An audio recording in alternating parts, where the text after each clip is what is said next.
Good morning, everyone. A very happy Monday to you. The last day of January, January 31st, 2022.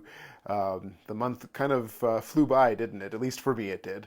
I hope you all had moments for rest and renewal and some restoration over the weekend. This morning, as I come to you, I wanted to share something that I read recently. I like to read the newsletter from a UCC minister, Amelia Richardson Dress, who is the minister for community faith formation at Longmont United Church of Christ. And she always has some really great tidbits in her newsletter. And this last newsletter, she talks about the hosts of a podcast called the Happier podcast, Happier, issued a challenge to their listeners. In 2020, it was Walk 20 in 2020, meaning walk 20 minutes every day during the year of 2020. In 2021, it was Read 21 in 2021. So to try to read 21 minutes daily if possible.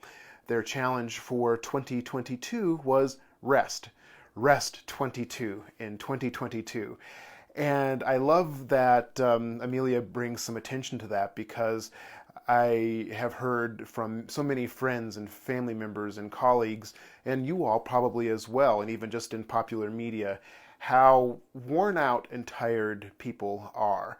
The amount of fatigue that has come from just living through a pandemic and the daily challenges and struggles that has brought, being burned out from work, being physically and mentally, emotionally tired, and also just having some compassion fatigue as well. That there have been so many tragedies and things that some of us are feeling a little weary just from that emotional desire to try to reach out to others in compassion.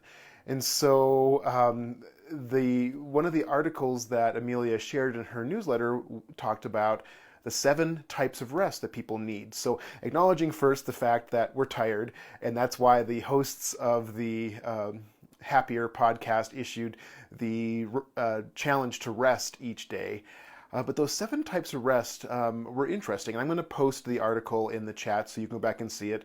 So of course the different types of rest include physical rest, mental rest, emotional rest, sensory rest. That's a really interesting one. But also it includes spiritual rest. And spiritual rest is defined this way. It's defined as that ability to connect beyond the physical and mental, to feel a deep sense of belonging, love, acceptance, and purpose. To feel that deep sense of belonging, love, acceptance, and purpose.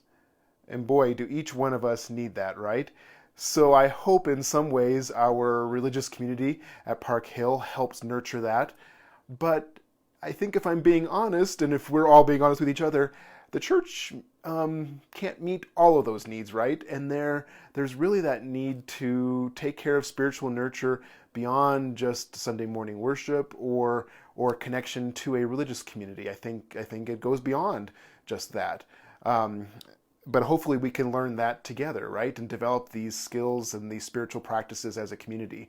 So the article does suggest that spiritual rest could include things like taking time for prayer, taking time for journaling, meditation.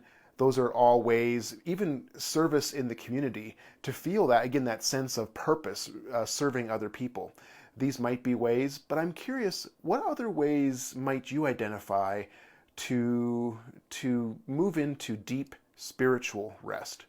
It's going to be different for each person, isn't it? And we have to sometimes mix it up.